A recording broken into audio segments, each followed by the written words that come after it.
Il y a des faits qui devraient interpeller tous les Camerounais. Des faits qui relèvent pas seulement de notre quotidien, mais l'avenir des générations présentes et futures. 18 milliards de francs CFA empruntés chez les Indiens et jetés dans la broussaille. Qui va rembourser les Indiens? Le Cameroun était autosuffisant alimentaire.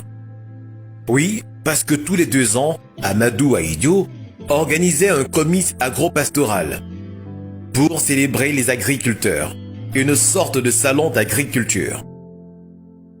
En 38 ans, Paul Biya en a organisé 2. Et il a fallu attendre 27 ans entre le premier et le second. 27 ans après le premier comice agro-pastoral. Paul Biya était à 100 minima pour promouvoir l'agriculture. En mettant l'accent sur la mécanisation de l'agriculture, il célébrait l'usine des tracteurs des Boulevards. En 2006, pour soutenir le programme maïs lancé par le Cameroun, l'Inde avait en projet l'ouverture d'une usine de tracteurs adaptée pour l'agriculture locale.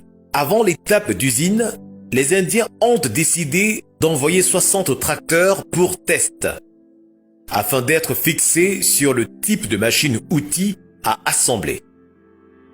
Transport et dédouanement étaient à la charge du gouvernement camerounais. Des millions du contribuable camerounais sortis des caisses. 2 ans après, alors que les Indiens attendaient les résultats des tests, l'Actic a fait d'étranges découvertes. Les tracteurs étaient bâchés dans les parkings des maisons des ministres qui n'avaient pas de plantation.